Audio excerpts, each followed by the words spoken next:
बिहार के एक छोटे से गांव पचरुखी में रहने वाला अमन बचपन से ही आसमान में उड़ने का सपना देखता था। उसके पिता खेतों में मजदूरी करते थे और मां बर्तन मांजती थी, लेकिन गरीबी के बावजूद उसके सपनों की ऊंचाई कम नहीं हुई। जब उसने पहली बार आसमान में उड़ते हवाई जहाज को देखा तो उसने मां से कहा, अम्मा, मैं भी एक दिन आसमान में उड़ूंगा।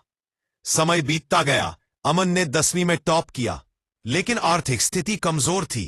पिता ने कहा कि अब खेत में काम करे, पर अमन ने मां की चूड़ियां लेकर पटना जाने का फैसला किया ताकि वह आगे पढ़ सके। वहां उसने स्टेशन पर सोकर, ढाबे में बर्तन धोकर और रात में स्ट्रीट लाइट के नीचे पढ़ाई करके साइंस में टॉप किया। उसकी लगन देखकर कॉलेज ने फीस माफ कर दी। उसने एयरफोर्स की परीक्षा दी, लेकिन मेडिकल टेस्ट में फेल हो गया क्योंकि उसकी आंखों की रोशनी 1 पॉइंट कम थी। यह झटका बहुत बड़ा था, पर उसने हार नहीं मानी। उसने तय किया कि अगर खुद नहीं उड़ सकता तो दूसरों को उड़ना सिखाएगा।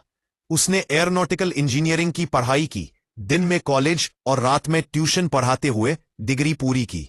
नौकरी मिलने के बाद उसने कड़ी मेहनत से अपनी पहचान बनाई और कुछ ही सालों में चीफ टेक्निकल ऑफिसर बन गया। एक बार विदेशी प्रशिक्षण कार्यक्रम में जब किसी ने उससे पूछा कि क्या वह पायलट बनना चाहता था, तो उसने मुस्कुराकर कहा, हां, कभी बहुत चाहता था, पर अब दूसरों के सपनों को उड़ते देखना ही मेरी उड़ान है।